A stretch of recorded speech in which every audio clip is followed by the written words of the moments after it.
Assalamualaikum warahmatullahi wabarakatuh. Bertemu dengan saya Dr. Gigi Fitri Yuniawati, spesialis periodontia. Kali ini saya akan membawakan kuliah dengan judul dental implant dan periimplantitis. Baik, berikut adalah biografi saya. Dan learning objektif untuk perkuliahan kali ini adalah mampu memahami tentang implan gigi dan respon jaringan periodontal terhadap perawatan implan gigi. Baik, ini adalah materi perkuliahan kita dari pendahuluan, sejarah perkembangan dental implan, klasifikasi dental implan, kemudian prinsip osteointegrasi, perencanaan kasus, dan yang terakhir kita akan membahas tentang periimplantitis.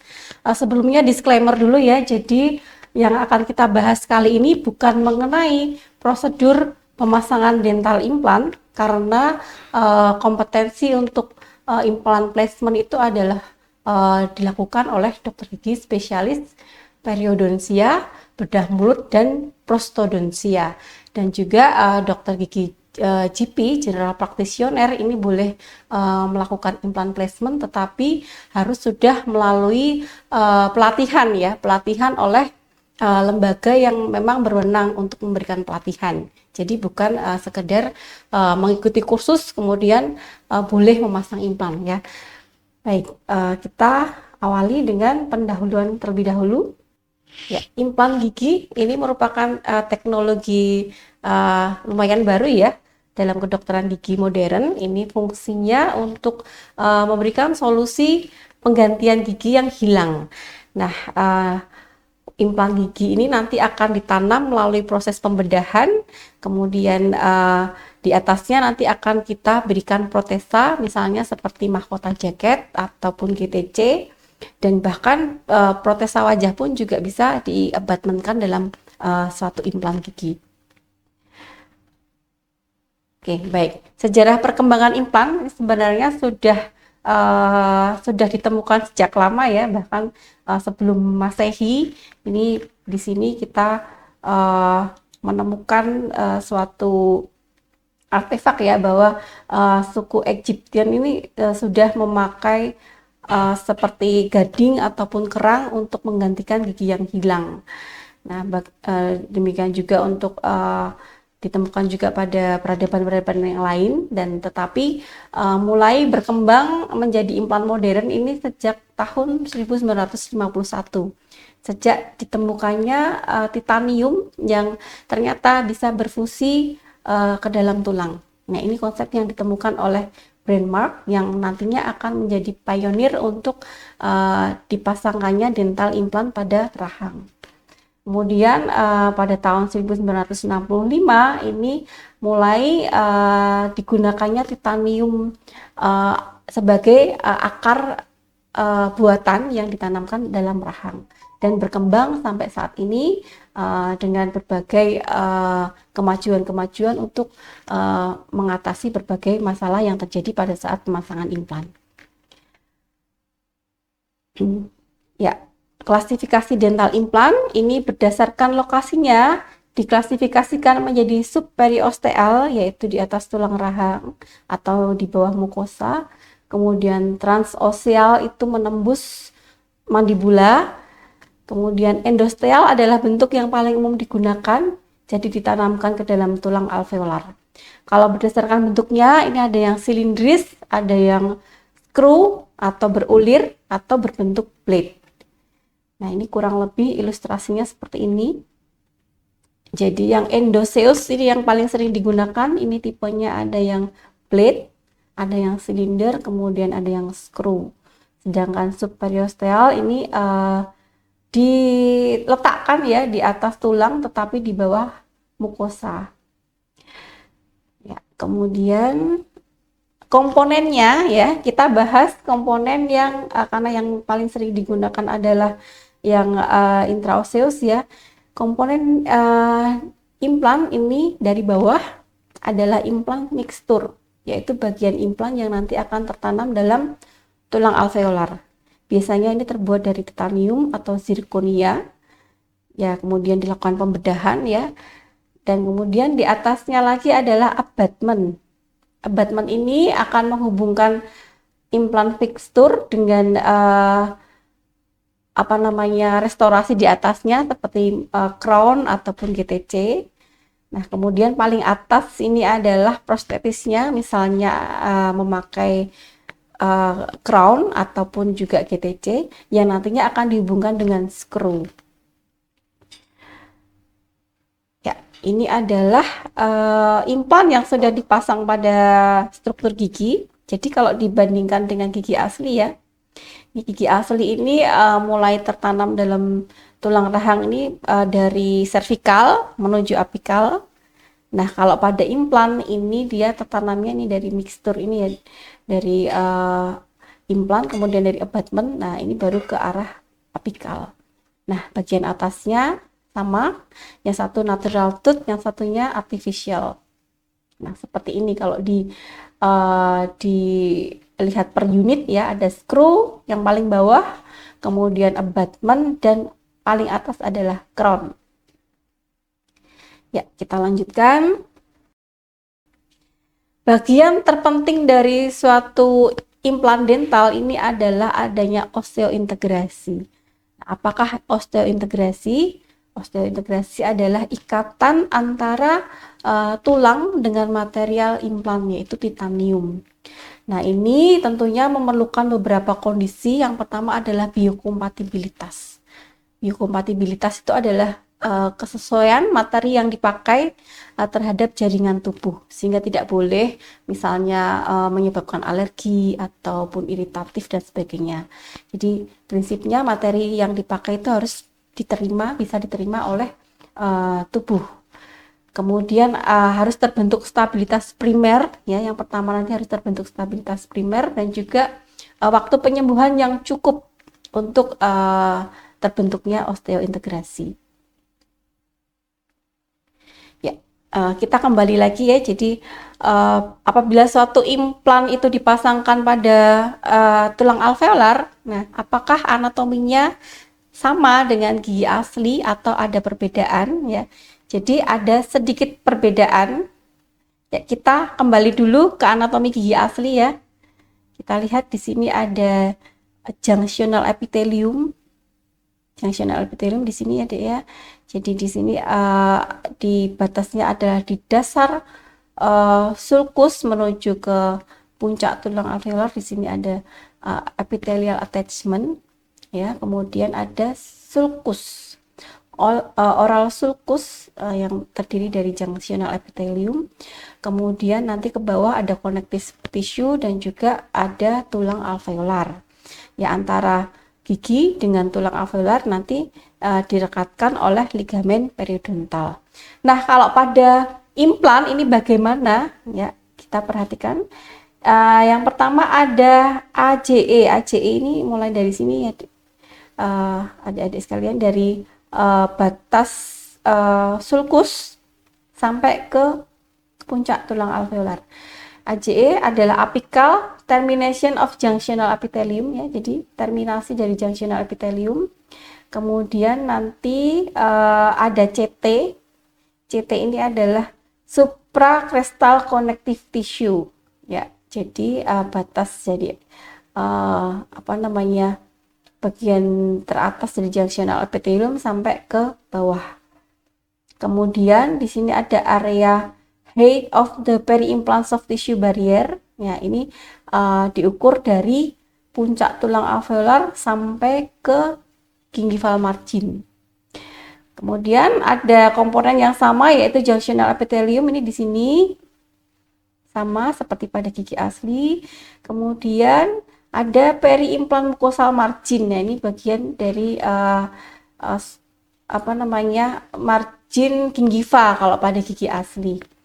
Nah, kemudian sulcusnya ada atau tidak? Sulcusnya tetap ada, ini menjadi sulcular epithelium. Ya, kemudian proses osteointegrasi ini bagaimana prosesnya? Pada saat kita memasangkan dental implant, yang terjadi dalam 24 jam pertama ini adalah primary mechanical stability. Jadi harus ada stabilitas mekanis dari ulir yang terbentuk dari implan yang diulirkan pada rahang ya. Jadi itu menjadi mechanically stability yang primer. Nah, kemudian pada permukaan implan ini akan terbentuk sel-sel radang ya. Ini berupa makrofag, neutrofil, kemudian juga ada eritrosit. Kemudian nanti setelah 4 hari, nah ini terjadi pembentukan pembuluh darah baru, pembentukan new vessel, kemudian berlanjut pada 4 minggu. Nah ini mulai terbentuk penulangan ya, dari permukaan implan ataupun permukaan tulang alveolar yang berdekatan ini mulai terdeposit osteoid yang kemudian nanti akan memproduksi sel-sel tulang. Kemudian di sini juga kita lihat masih ada kehadiran makrofag dan juga sel-sel inflamatori yang kronis. Kemudian secondary stability, nah ini mulai terbentuk osteointegrasi. Jadi tulang-tulang yang baru yang ada di permukaan implan kemudian akan berintegrasi dengan sel-sel tulang baru yang terbentuk dari permukaan tulang alveolar. Nah, ini terjadi antara 6 sampai 8 minggu. Ya. Nah, ini teori lain ya tentang osteointegrasi. Jadi tahap pertama ini ada protein absorpsi dulu. Protein yang berada pada permukaan implan ya, yang sengaja dilapiskan di permukaan implan ini nanti akan mengalami absorpsi terlebih dahulu. Kemudian tahap selanjutnya ini ada inflammatory cell addition. Kemudian ada inflammatory respon dari tubuh. Ya, di sini yang berperan tentu saja sel-sel inflamasi. Kemudian tahap ketiganya ada additional relevant cell addition. Baru tahap keempatnya ada angiogenesis dan juga osteogenesis. Nah, osteointegrasi ini dipengaruhi oleh berbagai faktor ya. Yang pertama tadi sudah disebutkan ada biomaterial dari implan yang dipakai. Kemudian juga ditentukan oleh implan desainnya.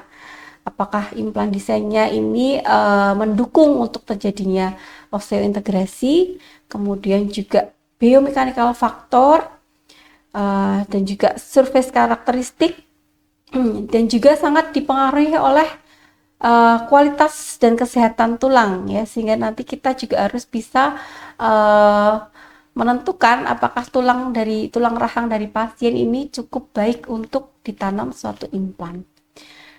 Dan juga yang terakhir adalah teknik surgical yang dipilih atau yang dikerjakan.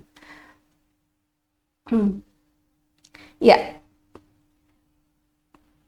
jadi ketika kita akan membuat suatu dental implant atau memasang suatu dental implant, ini ada tahapan yang harus kita lewati ya. Yang pertama adalah kita harus mengevaluasi dulu kondisi dari pasien. Jadi memang tidak semua pasien bisa kita pasangkan dental implant. Harus ada assessment terlebih dahulu ataupun pemilihan kasus. Dan yang salah satu yang sangat mempengaruhi keberhasilan implan adalah kondisi sistemik dari pasien. Jadi benar-benar dievaluasi apakah ada kondisi sistemik yang dapat menyebabkan kegagalan ataupun mengganggu proses atau prosedur pemasangan implan. Misalnya salah satu penyakit sistemik yang harus dihindari adalah diabetes mellitus yang tidak terkontrol. Kemudian mungkin ada osteoporosis yang diderita oleh pasien dan lain sebagainya. Kemudian apabila dari evaluasi kondisi sistemik sudah memadai ya, kita juga harus melakukan pemeriksaan klinis ya, pemeriksaan intraoral.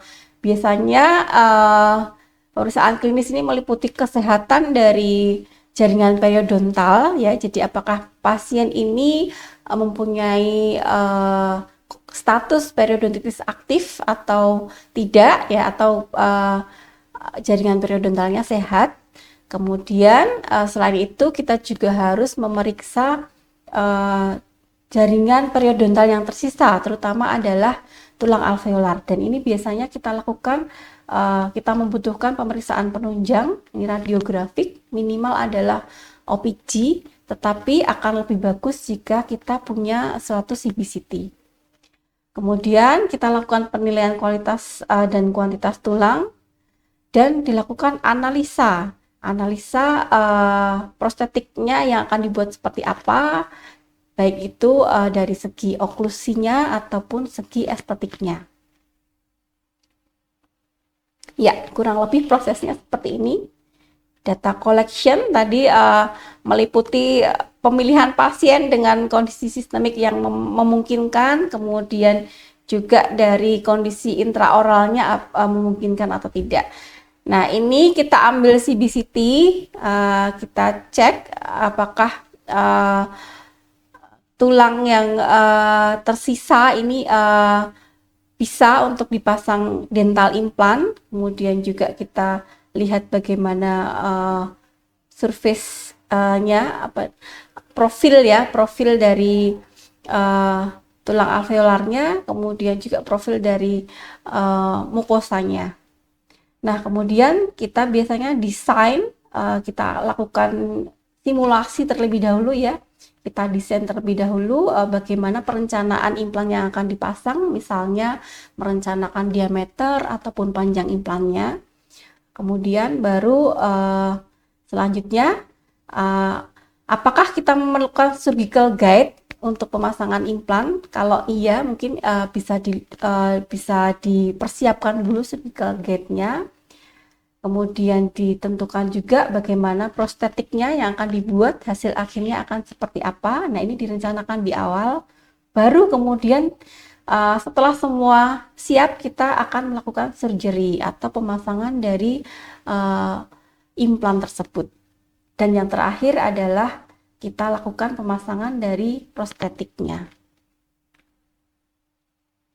Ya, ini contohnya ya. Jadi misalnya suatu pasien ingin dipasangkan dental implant, kemudian kita sudah evaluasi dari faktor sistemik dan juga faktor-faktor yang lainnya, misalnya ada tidak oral habit dan lain sebagainya. Nah, ini kita sampai pada pemeriksaan CBCT. Ya, di sini mungkin yang akan dipasang ini adalah area gigi 1,5 ya, P2. Nah, ini ada area edentulous. Kemudian di sini kita bisa melakukan analisis. Jadi seberapa mili ruang yang bisa kita pakai untuk pemasangan dental implant. Misalnya ini dilihat dari aspek palatobukal ataupun juga dari aspek mesial ke distal. Nah, kemudian dari sini bisa ditentukan diameter implan yang akan dipakai berapa, kemudian juga panjangnya akan memakai berapa mili. Nah, ini bisa minta untuk disimulasikan. Saya punya area edentulous sekian mili, apakah bisa kita dipasang implan dengan diameter sekian ataupun panjang sekian. Kemudian salah satu aspek penting juga untuk menilai anatomi dari pasien kita, misalnya letak dari nervus alveolaris inferior yang harus kita hindari pada saat pemasangan implan. Kurang lebih seperti ini. Kemudian selanjutnya adalah tahap-tahap pemasangan implan. Jadi jenis implan sendiri sebenarnya kalau dibedakan menurut tahapnya, ini ada beberapa jenis. Yang pertama adalah implan yang dipasang dengan prosedur one step atau satu step atau immediate implant. Kemudian implan jenis kedua adalah implan yang dipasang dengan two step ya atau indirect ya. Dan yang paling sering dipakai adalah two step. Two step ini dalam artian nanti kita pasang terlebih dahulu implannya, kemudian baru ditunggu beberapa saat baru dipasang protesanya. Nah, tahapnya seperti berikut. Yang pertama, ini apabila ada gigi yang berlubang ataupun gigi yang sudah tidak prognosisnya tidak baik ya, prognosisnya buruk, tidak bisa dirawat PSA ataupun dan pertimbangan lain sebagainya, nah ini dicabut terlebih dahulu ya. Jadi remove of the tooth, kemudian ditunggu penyembuhannya terlebih dahulu, ditunggu sampai tulang alveolarnya stabil ya, menyusut, baru kemudian nanti step selanjutnya adalah kita pasang implan. Ya, pemasangan yang pertama adalah kita pasang dulu miksturnya ya, kemudian ditutup terlebih dahulu flapnya. Jadi di sini ada pembuatan flap ya, pembuatan flap dalam rangka menanam implan pada tulang rahang. Nah, kemudian ditutup dulu, ditunggu dulu osteointegrasinya. Jadi kurang lebih 3-6 bulan ditunggu terlebih dahulu, kemudian baru nanti akan dipasangi healing abutment ya, healing abutment. Nah, kemudian ditunggu lagi, baru nanti step selanjutnya yang terakhir adalah pemasangan dari restorasinya atau final crown-nya baru dipasangkan. Jadi memang ada beberapa tahap. Beda lagi nanti untuk yang immediate implant ya, jadi langsung tidak two step, tidak ada penutupan flap ya, langsung dipasang restorasinya. Nah, ini yang sudah saya sebutkan. Jadi teknik pemasangannya ini yang pertama, ada yang menggunakan flap, pembukaan flap, ada yang flapless. Kalau flapless berarti nanti langsung di-punch, ginggivannya langsung di-punch gitu ya, jadi tidak ada pembuatan flap, tidak ada flapping. Kemudian osteotomi ya, ini nanti yang dipelajari oleh di tahap spesialis ya. Nah, nanti bagaimana pemasangan implan ini secara bertahap, kemudian pemasangan fixture dan juga healing abutment, dan kemudian periode penyembuhan dulu, ditunggu dulu 2-6 bulan sampai terbentuk osteointegrasi. Baru yang terakhir adalah prosedur prostetik. Setelah terbentuk osteointegrasi dengan baik, baru dilakukan tahap pencetakan, kemudian pemilihan abutment dan juga pemasangan protesis akhir. Nah, ini pemasangan protesa ini, pemasangan mahkota yang dipilih ini bisa screw retain atau semen retain, ataupun bisa kombinasi dua-duanya. Baik, kita berlanjut ke komplikasi pemasangan implan. Ya, suatu prosedur medis tentunya ada komplikasi yang yang bisa terjadi ya. Nah, komplikasi ini kita bagi menjadi komplikasi biologis maupun mekanis. Yang biologis ini adalah terjadinya periimplan mukositis dan periimplantitis. Nah, nanti kita akan bahas lebih lanjut ya, apa itu periimplan mukositis ataupun periimplantitis. Nah, kemudian ada komplikasi mekanis, ini berupa patahnya skru ya, fraktur skru ataupun kehilangan osteointegrasi ya. Jadi mungkin karena salah desain dari protesanya ataupun juga mungkin beban kunyah yang terlalu berat. Nah, ini implan itu bisa patah. Ataupun juga osteointegrasi yang sudah terbentuk itu bisa fraktur ya. Oke, yang akan kita bahas adalah mengenai perimukositis dan periimplantitis. Kita sebut peri karena yang mengalami peradangan itu adalah jaringan di sekitar implan, ya, bukan implannya yang meradang, tetapi jaringan di sekitar implan. Nah, ini bedanya antara periimplan mukositis dan periimplantitis itu adalah ada atau tidaknya kehilangan tulang. Jadi kalau yang mukositis ini adalah inflamasi tetapi tanpa kehilangan tulang. Kalau yang periimplantitis itu inflamasi disertai dengan kehilangan tulang. Nah, nanti derajat keparahannya berdasarkan pada kedalaman probing depth ataupun juga kehilangan tulang yang dilihat dari ronsen. Ya. Oke, baik. Kita analogikan seperti ini. Jadi periimplan mukosa yang sehat ya, ini seperti gigi yang sehat ya, jadi tidak ada tanda-tanda inflamasi, kemudian juga probing depth-nya juga dalam batas normal ya, dalam batas sulcus yang normal. Kemudian secara radiograf juga tidak terbentuk kehilangan tulang yang progresif.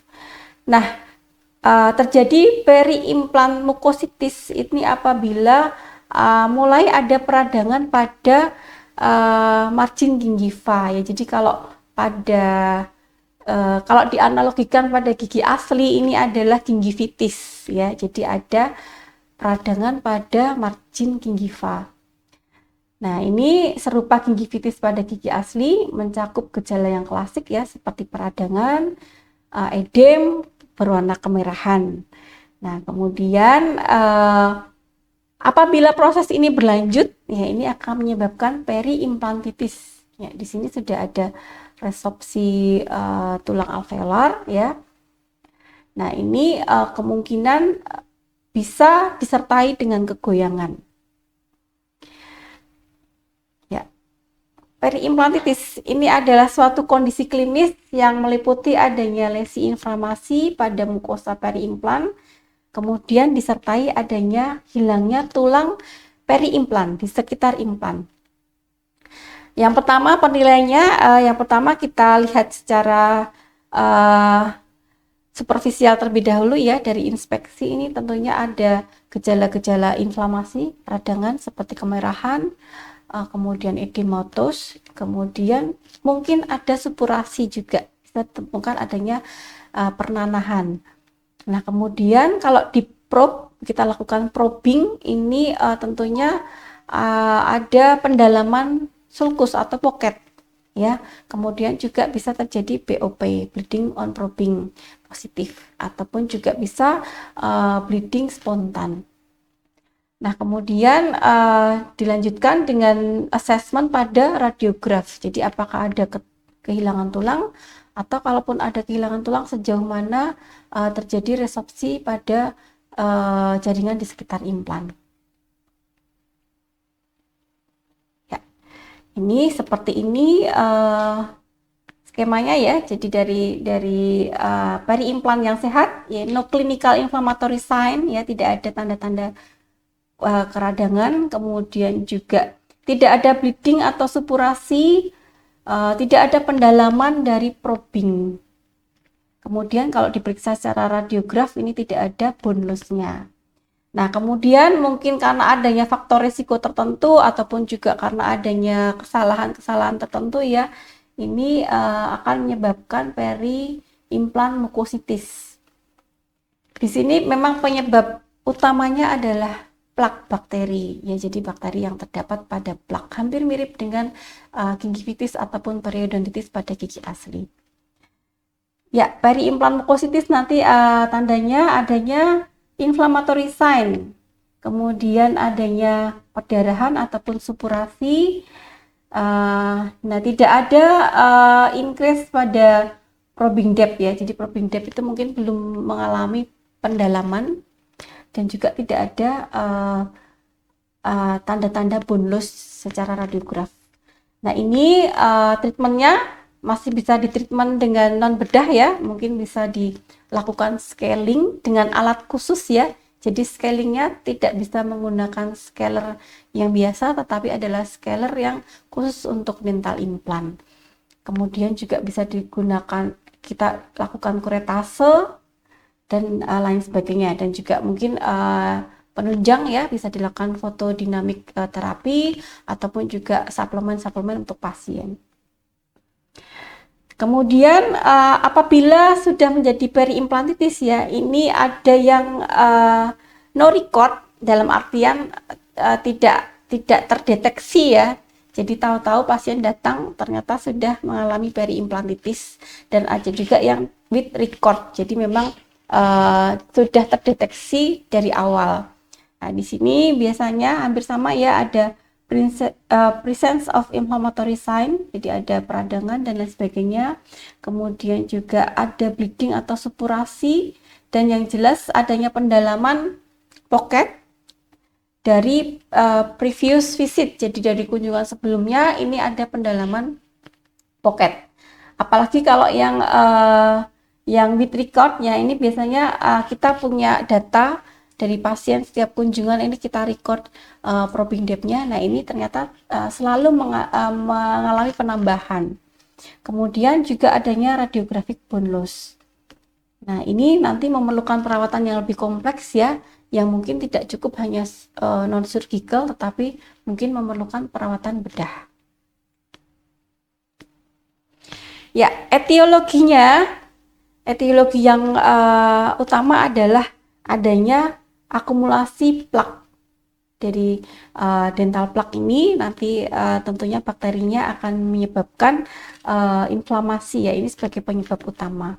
Kemudian ada faktor resiko, dari faktor resiko lokal itu diantaranya adalah desain protesa yang salah, kemudian juga permukaan implan yang tidak adekuat, kemudian oral hygiene ya, ini oral hygiene pasien ini juga merupakan suatu screening awal ya, screening awal untuk menentukan apakah pasien kita layak untuk dirawat atau dipasangi dental implant. Nah, kalau oral hygiene-nya mungkin sedang ataupun buruk ya, sebaiknya tidak diberikan implant placement. Kemudian ada faktor risiko penyakit sistemik, tadi beberapa sudah kita bahas, misalnya ada diabetes, kemudian pasien yang merokok ya, karena kita tahu merokok ini sangat mengganggu osteointegrasi, kemudian juga ada riwayat periodontitis sebelumnya. Nah, ini kalau periodontitisnya masih aktif ya, sebaiknya dirawat terlebih dahulu.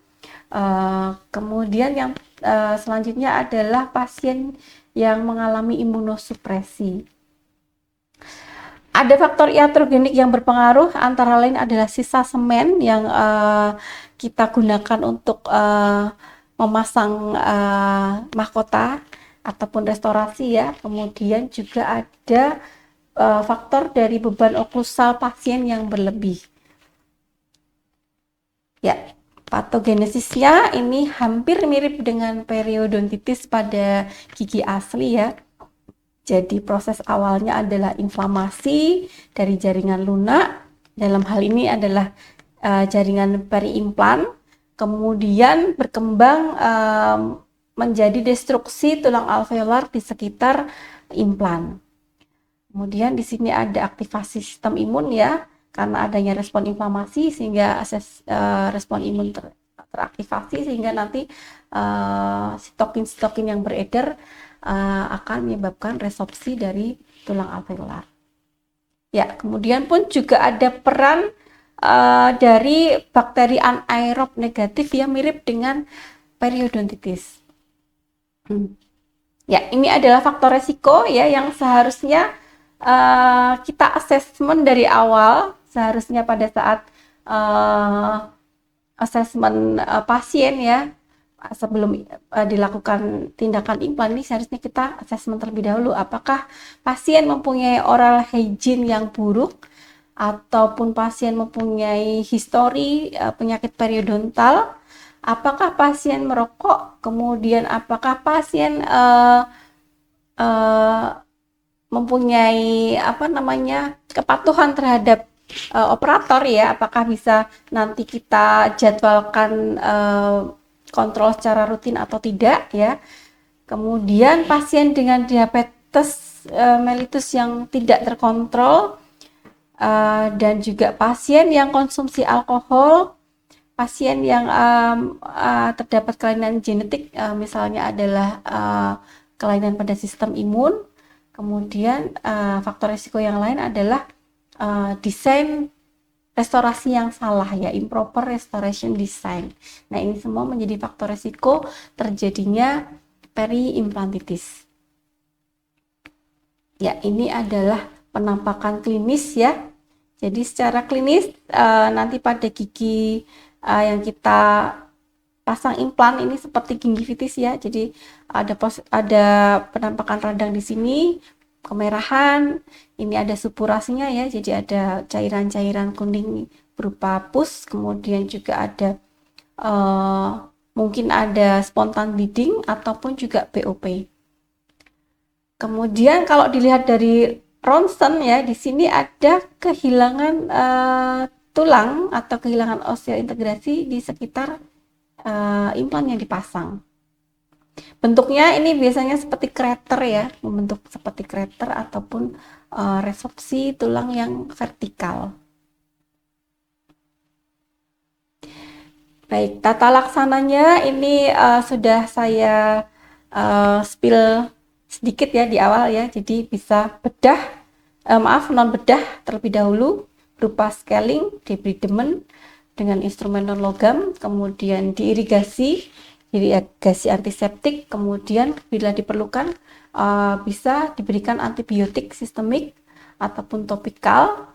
Kemudian apabila kasusnya sudah kompleks, maka harus terapi bedah. Terapi bedah ini berarti kita buka lagi, kita buat flap untuk debridement ya, terutama untuk akses debridement, menghilangkan semua jaringan-jaringan nekrotik dan juga mungkin plak-plak yang atau kalkulus yang menempel pada permukaan implan. Kemudian kita bisa lakukan bone grafting, membran GTR ataupun juga biomaterial yang lain, misalnya PRF ataupun PRP. Kemudian juga bisa kita terapi dengan laser assisted ya, ataupun fotodinamik terapi untuk meningkatkan regenerasi ataupun membantu proses penyembuhan. Nah, ini logaritma apabila terjadi periimplantitis ya. Yang pertama kita cek dulu mobilitasnya, apakah ada mobilitas atau tidak. Biasanya ini menentukan prognosis ya. Mobilitas ini kalau ada mobilitas mungkin derajatnya sudah agak tinggi ya, ini mungkin terjadi kegagalan implan dan harus di remove ya, harus dilepas implannya. Apabila tidak ada mobilitas, tidak ada kegoyangan gigi, kegoyangan implan ya, kita cek bone loss-nya. Ya, apakah ada bone loss atau tidak. Kalau tidak ada ya, mungkin hanya periimplan mukositis ya, hanya peradangan pada sekitar mukosa. Nah, ini bisa kita lakukan non-surgical treatment berupa SRP, kemudian juga pemberian antibiotik, irigasi dan lain sebagainya. Nah, kalau ada bone loss ya, ini kita lihat terlebih dahulu extent of bone loss-nya, yaitu dia kurang dari setengah implan fixture atau lebih dari setengah. Kalau kurang dari setengah panjang implan, nah ini kita cek terlebih dahulu bone loss-nya ini apakah lebih dari 2 mili atau kurang dari 2 mili. Kalau kurang dari 2 mili, ini mungkin masih bisa dirawat dengan non-surgical treatment ya. Mungkin bisa ditambahi dengan laser ataupun juga fotodinamik terapi. Nah, kemudian kalau lebih dari 2 mili kehilangan tulangnya, nah ini harus surgical treatment, ini berupa flap tadi ya, pembukaan, pembedahan. Nah, ini bisa apically position flap with osseous resection. Jadi ada beberapa bagian tulang nekrotik yang kita ambil. Kemudian bisa pakai GTR atau GBR. Nah, kemudian diberikan antibiotik. Nah, kalau bone loss-nya lebih dari setengah implan mixture, ini direkomendasikan untuk diambil implannya, remove implan ataupun dilakukan pemasangan implan baru. Ya. Baik, kesimpulannya, jadi dental implan ini saat ini menjadi suatu pilihan ya untuk merehabilitasi kehilangan gigi ya. Jadi perawatan alternatif ya untuk gigi yang edentulous selain pemasangan GTC mungkin atau pemasangan GTS. Kemudian keberhasilannya ini sangat tergantung pada perencanaan, teknik dan juga pemeliharaan ya. Jadi tidak semua pasien itu bisa kita berikan implan. Kemudian periodontia ini penting untuk mengasesmen ya, untuk mengasesmen bagaimana kesehatan jaringan peri-implan pasca dipasangi implan. Kemudian komplikasi yang sering terjadi yaitu periimplantitis. Ini merupakan suatu kondisi yang biasanya terjadi dalam jangka waktu yang panjang, yang terjadi karena adanya kehilangan osteointegrasi. Pencegahannya ini harus ada deteksi dini ya, deteksi dini terjadinya inflamasi ya, jangan sampai ada bone loss, dideteksi dan dikontrol secara rutin apakah ada pendalaman pocket ataupun adanya bone loss yang bertambah di setiap kunjungannya. Nah, kemudian ini pemasangan implan atau implant placement ini sebaiknya merupakan kolaborasi antara multidisiplin ilmu, antara lain ada ilmu periodontik, kemudian juga prostodontik. Baik, mungkin sekian kuliah dari saya mengenai dental implant dan juga periimplantitis. Semoga berguna. Kita ketemu di lain kesempatan. Wassalamualaikum warahmatullahi wabarakatuh.